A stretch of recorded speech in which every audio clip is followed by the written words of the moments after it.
What is going on, YouTube? Northeast Ohio Sports Cards here. Sorry if I sound a little groggy. I've been awake for about 5 total minutes.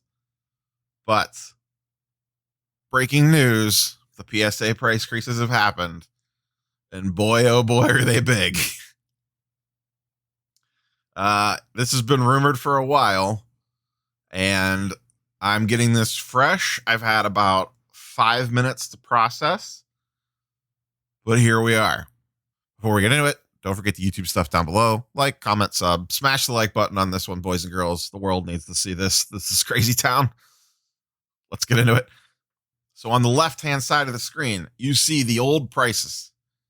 10, 20, 50, 75, 200. On the right-hand side of the screen, you see the new prices. So 20, 50, 100, 150, 300. So what changed? Everything. Value service, which you need a silver membership to get access to, was $10 a card, is now $20. However, they did raise the declared value to $4.99. So you could submit more things through value than you could before at $20 a card, because you were kind of limited on the $1.99 a card based off the declared value.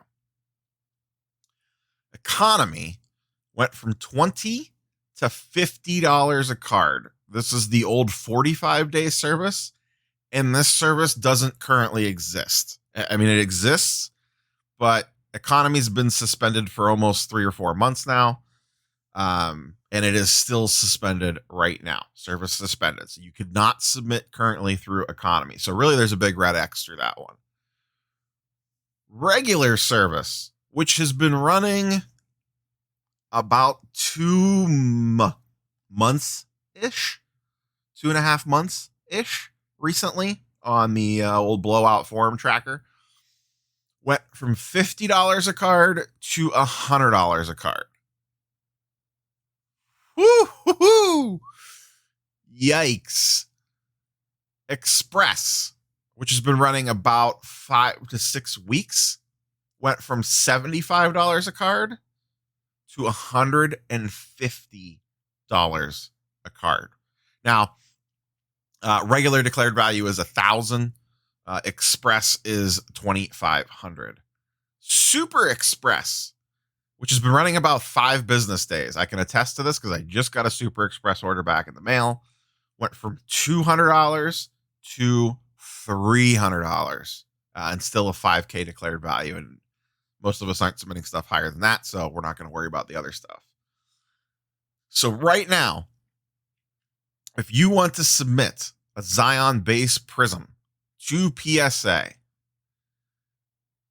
you can try to sneak it in as value and see it in a year and hope you don't get upcharged, or you're sending it regular for $100 a card. Just let that marinate for a minute.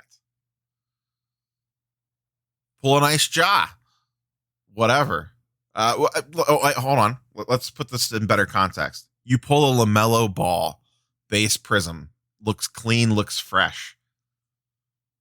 $100 to get that puppy graded. See it in 2 months. Maybe a little faster, because this is definitely going to probably speed up their turnaround times.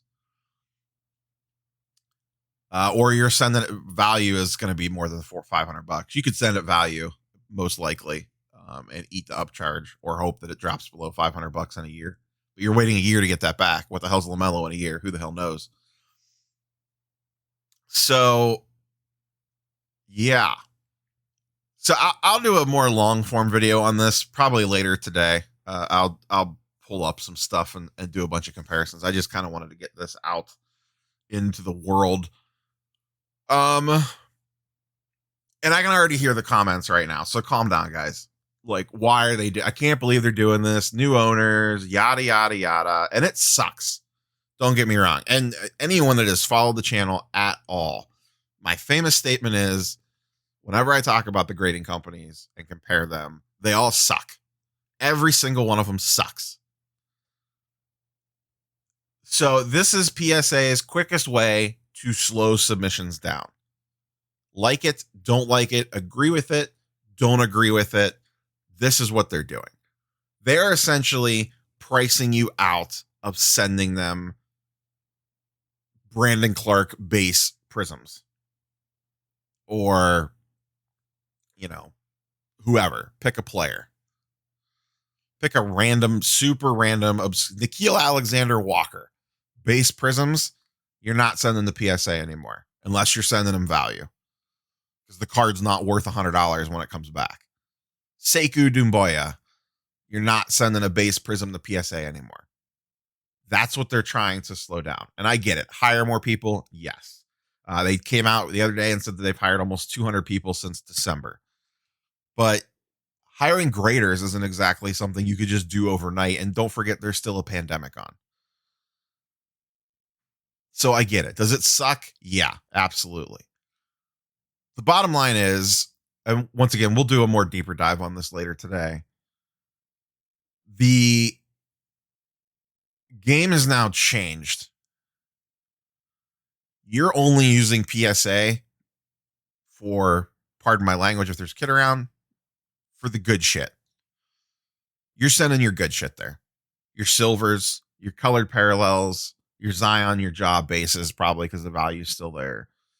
Tatis Chromes, Juan Soto's, Justin Herbert, Prism, all that stuff. That stuff, you're still sending the PSA most likely at basically $100 a card. Essentially anything right up against that $1,000 declare value from between, I'm going to say from between 500 to $100. Basically anything in a PSA 9 that goes for $100. You're sending the PSA. Most likely. Maybe not. I don't know. But that's your minimum. That's your break even point. Is does a PSA 9 sell for more than $100? And then if I get a 10, how much more am I making? So that's your math equation now in regards to like regular service. Because the problem with value is that you're not getting the card back for a year. And God knows what happens in a year. If the player plays too well and the value of the card spikes, they're going to upcharge you to $100, but you waited a year to get it back. So you should have just sent it $100 to begin with. If the guy tears his ACL, he might be worth $50 by the time the card gets back to you. Who the hell knows? Essentially, what this has done is PSA is the good shit company. You're sending your high-end stuff to there, and everything else is going somewhere else, in my opinion. The floor is now open for someone to grab the low-end market. Your Mosaic Jam Masters silver LeBron or green Mosaic Give and Go. Or like I have, I don't have the desk camera up, but like I have a Luka Mosaic second year of the silver Mosaic. Looks great in a slab. Probably not even worth $100. It's in a PSA 10 slab. I love the looks of it. It would be one of the last cards that I sell just based on looks and my love for the player. You're not sending that to PSA anymore. Well, I guess you could send it at value if you don't care about when you get it back. But if you're trying to churn and burn this lower end stuff, it's not going to PSA anymore. It's just not. It barely was before this. I mean, you could kind of make it work before this. It depends on how comfortable you feel with the value option and waiting a year to get your cards back. Now, if you start sending stuff out lower end and you stagger it, and a year from now you have constant subs coming back, then that's fine. But you have to set yourself up for that and that mindset and that whole send it off and forget it. And when it comes back, it comes back. But do they give a current turnaround time value for? No, they don't. But you're basically looking at 9 to 12 months on value. And maybe that's just what you do. You just say, okay, see the card in a year. We'll send basketball. Prism comes out now, basically in a couple weeks. You're going to rip Prism. You're going to send all the random rookies off and you'll get them back. If you're lucky, January of next year. about a month into the season. So you'll miss the sell up into the season, but you'll get them back for the beginning of the season, like the early part of the season. Maybe. And like I said, why did they do this? They needed to curtail submissions. I can tell you right now, they're absolutely slammed on express and regular. The reason I know is I set an express order 2 weeks ago and it's not even checked in yet. And that's at $75 a card.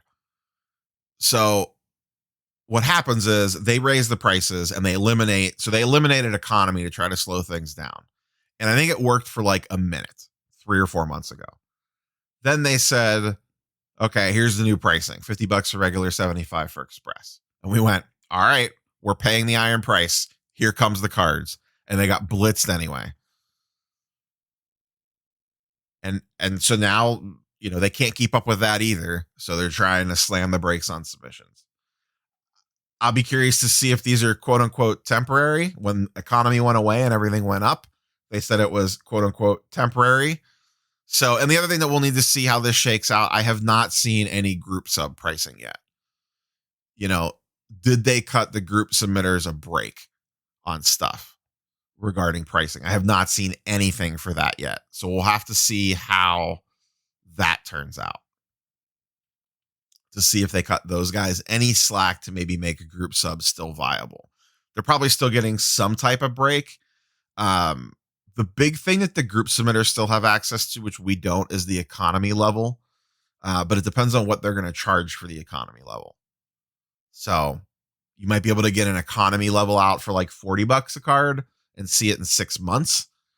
But I don't know yet. I have not seen any of that stuff yet. Once again, I've been awake for a grand total of about 5 minutes.